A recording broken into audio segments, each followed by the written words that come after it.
ایک نہایت شاطر اور ماہر چور نے چوری کی خاطر مہنگا لباس زیب تن کر کے معزز اور محترم دکھائی دینے والے شیخ جیسا حلیہ بنایا اور صرافہ بازار میں سنار کی ایک دکان کے اندر چلا گیا۔ سنار نے جب اپنی دکان میں وضاقتہ سے نہایت ہی رئیس اور محترم دکھائی دینے والے شیخ کو دیکھا جس کا نورانی چہرہ چمک رہا تھا تو سنار کو ایسا لگا جیسے اس کی دکان کے باغ جاگ اٹھے ہوں۔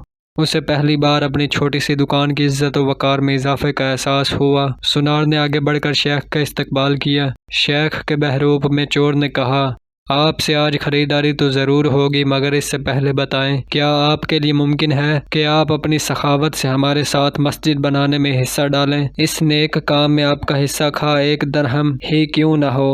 سنار نے چند درہم شیخ کے حوالے کیے ہی تھے کہ اسی اثنا میں ایک لڑکی جو در حقیقت چور کی ہم پیشہ تھی دکان میں داخل ہوئی اور سیدھی شیخ کے پاس جا کر اس کے ہاتھوں کو بوسہ دیا اور التجائیہ لہجے میں اپنے اور اپنے اہل و عیال کے لیے خیر و برکت کی دعا کے لیے کہا۔ سنار نے جب یہ منظر دیکھا تو اس سے رہا نہ گیا اور معذرت خانہ لہجے میں کہنے لگا، اے محترم شیخ، لا علمی کی معافی چاہتا ہوں، مگر میں نے آپ کو پہچانا نہیں ہے۔ لڑکی نے یہ سن کر تعجب کا اظہار کیا اور سنار سے مخاطب ہو کر کہنے لگی، تم کیسے بد نصیب انسان ہو، برکت، علم، فضل اور رزق کا سبب خود چل کر تمہارے پاس آ گیا ہے اور تم اسے پہچاننے سے قاصر ہو۔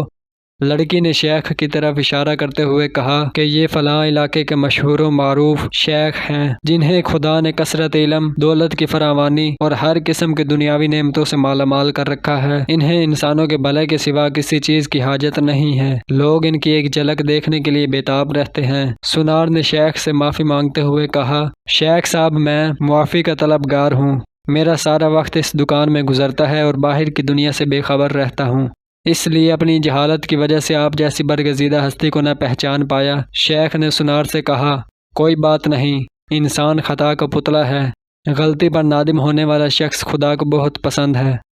تم ایسا کرو، ابھی میرا یہ رومال لے لو اور 7 دن اس سے اپنا چہرہ پونچھتے رہو۔ 7 دنوں کے بعد یہ رومال تمہارے لیے ایسی برکت اور ایسا رزق لے آئے گا جہاں سے تمہیں توقع بھی نہیں ہوگی۔ جوہری نے پورے ادب و احترام کے ساتھ رومال لیا، اسے بوسہ دیا، آنکھوں کو لگایا اور اپنا چہرہ پونچھا تو ایسا کرتے ہی وہ بے ہوش ہو کر گرا۔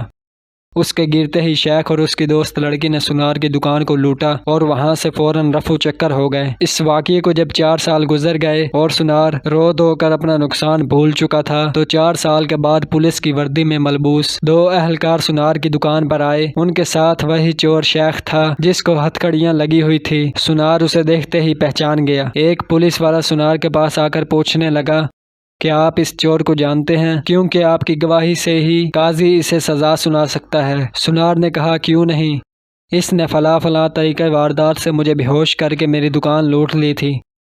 پولیس والا شیخ کے پاس گیا اور اس کی ہتھ کڑی کو کھولتے ہوئے کہنے لگا، تم نے جس طرح دکان لوٹنے کا جرم کیا تھا ٹھیک اسی طرح وہ ساری کارروائی دہراؤ تاکہ ہم طریقہ واردات کو لکھ کر گواہ سمیت قاضی کے سامنے پیش کر کے تم پر فرد جرم عائد کروا سکیں۔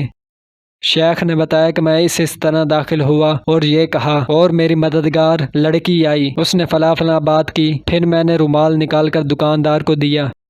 پولیس والے نے جیب سے ایک رومال نکال کر شیخ کو تھمایا۔ شیخ نے سنار کے پاس جا کر اسی طریقے سے اسے رومال پیش کیا تو پولیس والا سنار سے کہنے لگا، جناب آپ بالکل ٹھیک اسی طریقے سے رومال کو چہرے پر پھیریں جیسے اس دن پھیرا تھا۔ سنار نے ایسا ہی کیا، وہ پھر سے بے ہوش ہو گیا۔ شیخ نے اپنے دوستوں کی مدد سے دوبارہ دکان لوٹ لی جنہوں نے پولیس والوں کا بھیس بدل رکھا تھا۔